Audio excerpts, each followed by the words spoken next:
नमस्कार दोस्तों, study for UPSC PCS में आपका स्वागत है। और इससे पहले हम लोग कर चुके थे 1784 और 1793 का चार्टर एक्ट, और एक्ट की कहानी चल रही है। जब एक्ट की कहानी कंप्लीट हो जाएगी तो मैं आप लोगों के लिए भारत के गवर्नर जनरल की कहानी लेकर आऊंगी। चलिए अब चलते हैं 1813 के चार्टर एक्ट। उससे पहले आपको याद होगा कि 1784 में क्या हुआ था कि ब्रिटिश सरकार का पूरा नियंत्रण हो गया था ईआईसी पे।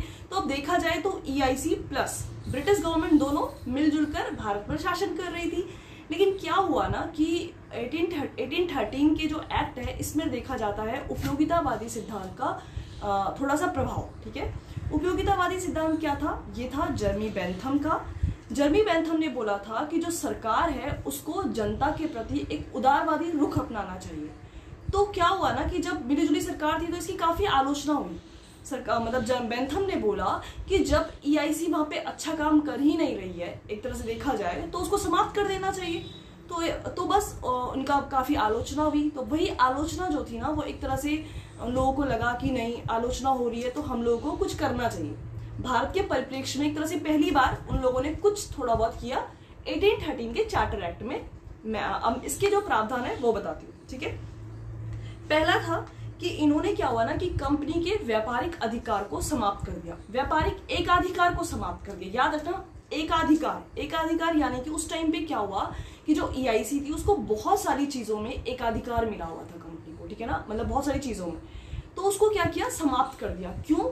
क्योंकि उस टाइम पे ब्रिटेन से बहुत सारी कंपनियां भारत में आ रही थी, जैसे कि एक जनरल सोसाइटी थी, उसका भी काफी नाम आता है। तो बहुत सारी कंपनियां आ रही थी। तो इसलिए ब्रिटिश सरकार ने क्या, मतलब इस एक्ट के प्रावधान के तहत ये करा गया कि ईआईसी को एक तरह जो व्यापारिक एकाधिकार था वो समाप्त कर दिया। लेकिन चीन और चाय, ये दो जो थे, इनके साथ व्यापारिक एकाधिकार ईआईसी का बना रहा।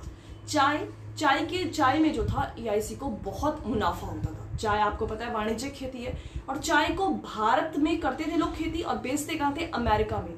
4 गुना मुनाफे के साथ ये अमेरिका में बेचते थे चाय को।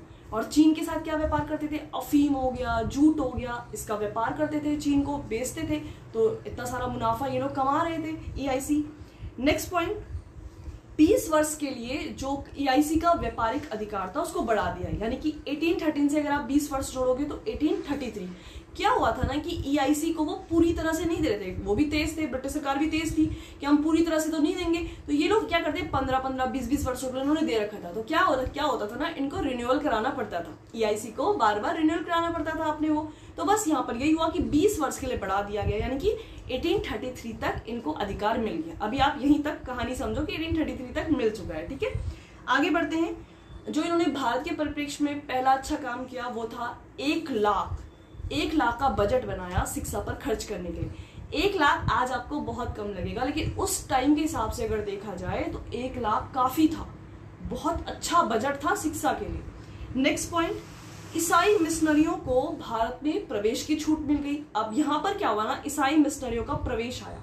देखो सारी चीजें ना, इतिहास में क्या होता है ना, कोई भी घटना किसी कारण से जुड़ी हुई होती है। क्यों, कैसे, कुछ भी है ना। 1813 का एक्ट है, कैसे, क्यों, मैंने आपको बोला। आप तैयारी क्यों कर रहे हो, इसके पीछे भी कोई ना कोई कारण होगा। तो अब देखो, ईसाई मिशनरी को जब भारत में प्रवेश हुआ तो इसका आप लिंक जोड़ सकते हैं 1857 की क्रांति से। आगे अगर आपने अगर पढ़ा होगा तो आप जोड़ सकते हैं, आगे अगर आप पढ़ोगे तो आप जोड़ोगे। नेक्स्ट पॉइंट, भारत में बसने और व्यापार करने के लिए जो भी विदेशी कंपनियां आएंगी उनको लाइसेंस अनिवार्य कर दिया गया 1813 के चार्टर एक्ट के अनुसार। यहाँ पे 13 का एक्ट जो है वो समाप्त हुआ। अब चलते हैं 1833 के एक्ट में। 1833 का एक्ट जो है 1832 से शुरू होती है कहानी। 1832 में क्या हुआ कि जर्मी बेंथम की मृत्यु हो गई। ठीक है, तो बोला जाता है कि जब किसी की, मतलब बहुत सारे दार्शनिक ऐसे हैं जो मर गए ना, उसके बाद उनका प्रभाव ज्यादा देखा गया। तो 1833 के एक्ट में सबसे ज्यादा प्रभाव देखा जा सकता है उपयोगितावादी सिद्धांत का, व्यापक रूप से प्रभाव देखा जा सकता है। तो क्या हुआ ना कि उनका एक शिष्य था जेम्स मिल। ठीक है, उन्होंने फिर और ज्यादा एक तरह से आंदोलन शुरू कर दिया कि नहीं, सुधार करो, मतलब ऑब्वियसली सुधार की जरूरत है भारत में, या शासन के उसमें सुधार करो। और कार्ल मार्क्स का भी कहीं ना कहीं प्रभाव था। तो क्या हुआ कि 1833 का एक्ट हमारे सामने आया। इन्होंने बोला कि कहीं ना कहीं अगर ईआईसी सही काम करेगी उसके लिए कहीं ना कहीं संसद में सुधार होना चाहिए, यानी कि संसद में संशोधन होना चाहिए। बस वही जहाँ पे ब्रिटिश संसद में संशोधन हुआ और वही 1833 में हमारे सामने पेश किया गया उन्होंने।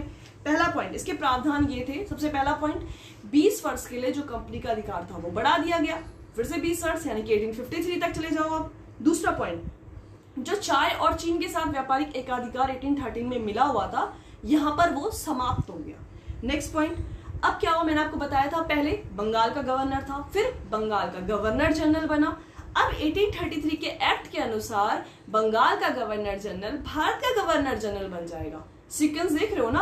अब भारत का गवर्नर जनरल कौन बना? पहला विलियम बेंटिक, जिसको हम बोलते हैं कि बहुत अच्छा काम किया, सुधार एक तरह से उसने सबसे ज्यादा करे हैं भारत के परिप्रेक्ष्य में। नेक्स्ट पॉइंट, 1833 के एक्ट के अनुसार एक चौथा सदस्य जोड़ा गया, जिसको हम बोलते हैं विधिक सदस्य। ये सारे के सारे प्रावधान है जो मैं आपको बता रही हूँ। नेक्स्ट पॉइंट है कि भारतीय कानून को संचित करने के लिए एक विधि आयोग की स्थापना की गई 1833 एक्ट में। नेक्स्ट पॉइंट, अधिनियम द्वारा, यानी कि अधिनियम 17 द्वारा, 17 याद रखना, 17 द्वारा सती प्रथा को यहाँ पर समाप्त कर दिया गया। सती प्रथा के बारे में अगर मैं आप लोगों को बताऊं कि सबसे पहला उल्लेख जो हमें मिलता है सती प्रथा का, लिखित प्रमाण एरन अभिलेख 510 ईस्वी का मिलता है। और फिर सती प्रथा में हमें मिलती है आपके हर्षवर्धन जो था, उसकी माँ भी सती हुई थी, यशोमती। फिर अगर मैं बोलूं कि सती प्रथा को रोकने का प्रयास किस किसने किया, सबसे पहले आप बोल सकते हो एमबीटी ने भी इसके लिए बहुत ज्यादा प्रयास किए थे सती प्रथा के लिए। नेक्स्ट, गोवा में, ये पीटी फैक्ट है कि गोवा में अल्बुकर्क ने सबसे पहले सती प्रथा को समाप्त किया। अकबर ने भी सती प्रथा पर काफी काम किए हैं, रोका है सती प्रथा को, अकबर ने रोकने का प्रयास किया, उसने एक नियम बनाया था। नेक्स्ट है सबसे जो सुधारवादी, जिनको मैं बोलूंगी, जो राजा राम मोहन राय, उन्होंने सबसे ज्यादा प्रयास किए सती प्रथा को रोकने के लिए। बस यहाँ पर सती प्रथा समाप्त हुई 1833 अधिनियम 17 के द्वारा। लेकिन इससे पहले 1829 में सिर्फ बंगाल में समाप्त हुई थी सती प्रथा, याद रखना।